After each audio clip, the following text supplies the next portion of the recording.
ng panahon o nung panahon natin. Sa ating kasalukuyang batas po, ang mga 15 anyos pababa ay exempted sa kriminal na pananagutan at sasailalim sa mga intervention program ng pamahalaan. Samantalang may edad na higit sa 15 taon gulang, ngunit hindi lalampas ng 18 taong gulang, ay hindi rin pananagutin. Maliban na lamang kung siya ay kumilos ng may sapat na pag-unawa o discernment. Batid ko din po na naglapas na ang ating kataas-taasang hukuman ng mga panuntunan sa pagdetermina kung ang child in conflict with the law ay umakto ng may discernment.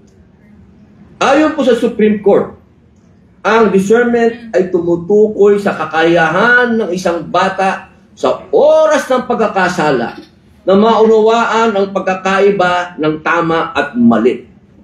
Kasama rin dito ang kakayahan ng minor de edad na malaman ang kahinatnan ng pagkakasala.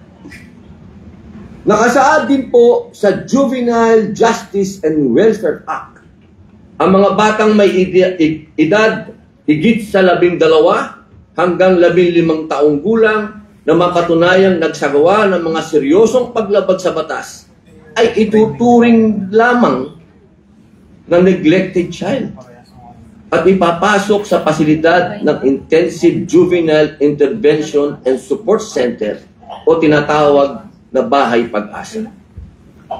Ginoong Tagapangulo, saganang akin lamang po naman. Baka po napapanahon na upang muli nating bisitahin ang mga umiiral na batas tungkol po sa kriminal na pananagutan ng mga kabataan. Baka po ito ang panahon na upang magkaroon ng mas naaangkop na kahinatnan o consequences ang kanilang mga aksyon sa pamamagitan ng sistema ng hustisya sa ating lipunan. Batid ko po na iba't iba ang magiging reaksyon dito, subalit sa tingin ko ay kailangan na nating suriin ang pagbaba ng edad ng kriminal sa pananagutan hanggang 10 taong gulang po. Pagdating sa karumal-dumal na krimen. Inuulit ko po, kasi marami po akong nabasa, marami pong nagsalita, marami pong nagkwento, na lahat daw po ay in general, gusto ko daw po makulong ng mga bata. Hindi po. Alam niyo po mga kababayan, kung meron pong isang nakakaintindi patungkol sa criminal mind, wala na po sigurong gagaling pa sa akin dito dahil ex-convict ako Hindi ko po yung pinagyayabang. Pero ito pong sinasabi ko ay karanasan ko. Hindi ko po ito nabasa sa libro, hindi ko po ito natutuhan sa teacher, hindi ko po ito na kausap lang ang isang tao o 2 tao, 3 tao. Ako po ay nakulong mismo sa populasyon ng bilangguan.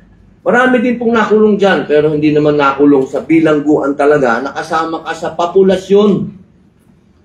Ikaw mismo ang nandun, nakikita mo yung mga tao, 24 hours, 7 days a week, kasama mo ang mga bilanggo.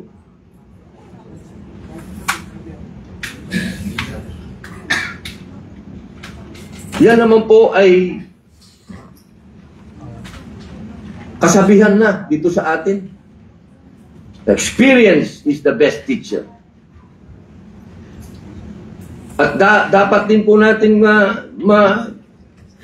pakinggan yung sinasabi din po ng mga ibang eksperto. At maaari pong maging sandigan din ng ating mga pag-aaral ang nagsasabing ang pagtabigong tugunan ang kriminal na pag-uugali sa mga bata ay maaaring magresulta sa mga paulit-ulit na pagkakasala at ang delikado pa ay ang pagnanais na gumawa ng mas matinding mga paglabag sa batas. Habang nalalaman nila na sila po ay hindi mananagot sa batas.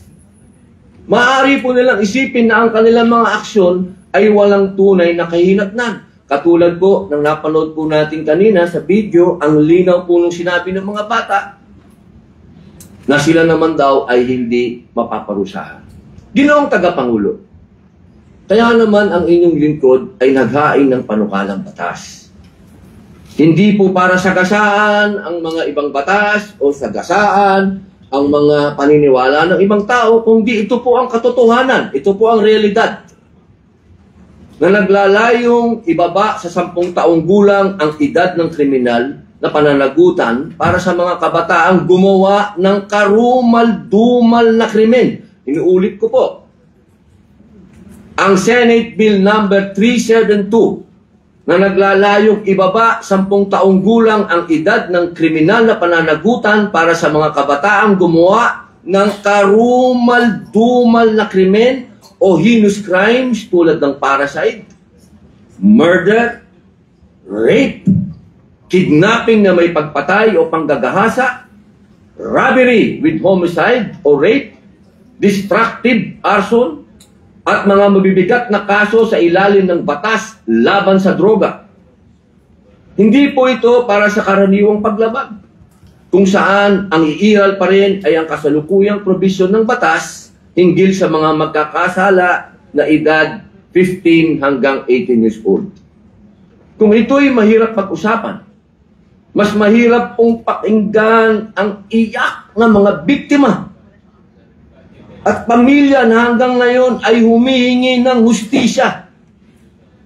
Hindi po natin isinusulong ang paglabag sa karapatan ng kabataan. Hindi po natin gagawin yan. Pero hindi na rin po natin pwedeng ipikit ang ating mga mata sa katotohanang may mga kabataang kayang magplano at magsagawa ng kahindik-hindik na krimen. Ganito, Ginoong Tagapangulo, uulitin ko po, ang aking panukalang pagbaba ng edad ng kriminal na pananagutan ay para lamang po sa mga karumal-dumal na krimen. Alam ko pong marami ang may gustong magtanong, magpahayag ng saloobin, at sa takdang panahon, pagbukas ng mga pagdinig, bukas po ako sa lahat ng tanong at mungkahi. Sa ngayon, patuloy din pong nag-aaral at nangangalap ng datos ang aking tanggapan. Ako din po ay lubos na naniniwala na sa pangunguna ni Senador Alan Peter Cayetano bilang tagapangulo ng Senate Committee on Justice and Human Rights, ang naturang panukalang batas ay masusing matatalakay batay sa mapagkakatiwalaang datos at sa paraang ganap at naaayon sa itinakdang proseso ng legislation. Kaya ninyong ibalita ko po na marami na pong punong barangay, mga barangay captain, ang lumapit po sa atin, dito sa ating opisina, sa Senado, upang ipahayag ang kanilang suporta. Ayon po sa kanila, nakikita nila ang importansya ng ating panukalang batas. Dahil sila ang nakakakita sa realidad, sa komunidad, bilang mga unang takbuhan ng ating mga kababayan. Katunayan nga po, meron pong ihain na resolusyon kasangguniang panglunsod ng Quezon City na sumusuporta sa aking panukala. Bilang pagkilala sa pangangailangan na magtaguyod ng balanse sa pagtitiyak na mapanagot ang mga batang nakagawa ng karumal-dumal na krimen nang hindi isinasantabi ang prinsipyo ng rehabilitation, pananagutan ng magulang, at proteksyon sa bata. Napakarami na pong nasabing opinyon at posisyon ukol sa usaping ito. At sa aking panukala, bago pa man masimulan ang proseso ng legislation, ang akin pong pagsamo ay dalhin natin ang isyong ito sa bulwagan ng Senado. Hindi upang tayo po ay mag-away-away, magkagulo, ngunit upang ito po ay marinig. Marinig nawa ng ating mga kinatawan dito ang hinagpis ng mga biktima, ng kanilang mga pamilya at mahal sa buhay. Naway mabuksan ang ating kamalayan sa usaping juvenile justice.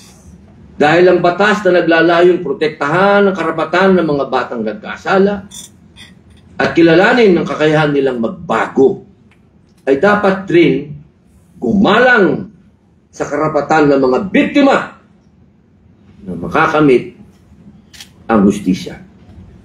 Sa huli po, tayo po ay kinatawan ng lahat ng mamamayang Pilipino. Bilang mga mambabatas, hindi naman po siguro magiging kalabisan kung bibigyan natin ng pansin at tugon ang nakakabahalang paksa na ito. Lalo't ang mga nabigiging biktima ay mga pangkaraniwang tao, not those who live in the perfect world. Maraming salamat po, Ginoong Panginoon. Thank you, Senator Padilla.